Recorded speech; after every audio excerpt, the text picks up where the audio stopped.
Hello everyone, आप सब कैसे हैं। आज हम लोग पढ़ने वाले हैं संस्कृत व्याकरण संधि प्रकरण।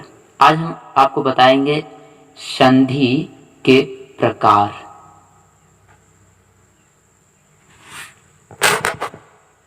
देखिए, मुख्य रूप से संधि के 3 प्रकार बताए गए हैं। पहला स्वर संधि, और दूसरा व्यंजन संधि, और तीसरा देखिए है यह आपका विसर्ग संधि। देखिए, इसका अलग अलग दूसरा नाम भी है। स्वर संधि को संस्कृत व्याकरण में अच संधि भी कहते हैं और व्यंजन संधि को हल संधि भी कहते हैं। ठीक, और विसर्ग का कोई दूसरा नाम नहीं है।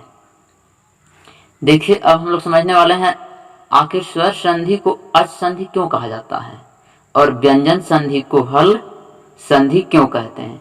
इसका रीजन है, देखिए, जब आप माहेश्वर सूत्र पढ़ेंगे, क्या पढ़ेंगे?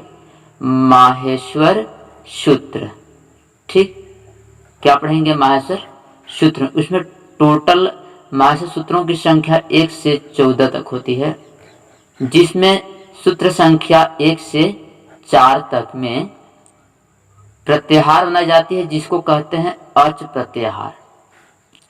ठीक, इसको अच प्रत्याहार कहते हैं। अच प्रत्याहार के अंतर्गत जितने भी संस्कृत भाषा में स्वर बताए गए हैं वो संपूर्ण स्वर आ जाते हैं। देखिए, अच प्रत्याहार में कौन कौन स्वर आएंगे? अ, ई, उ, री, लृ, ए, ओ, ऐ,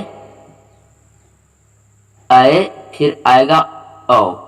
देखिए, 1, 2, 3, 4, 5, 6, 7, 8, 9। संस्कृत व्याकरण में मुख्य रूप से 9 स्वर होते हैं। इफ्ट्रा में ये 2 अलग होती है, जिसको अंक की मात्रा कहते हैं और इसको विसर्ग कहते हैं। इसको स्वर में नहीं गिनी जाती, इसको अंक और विसर्ग स्पेशल नाम से पुकारा जाता है। देखिए, अच प्रत्याहार के अंतर्गत संपूर्ण स्वर आ गए हैं। क्योंकि इसको स्वर कहा जाता है, इसलिए इधर देखिए स्वर संधि को अच संधि भी कह लेते हैं।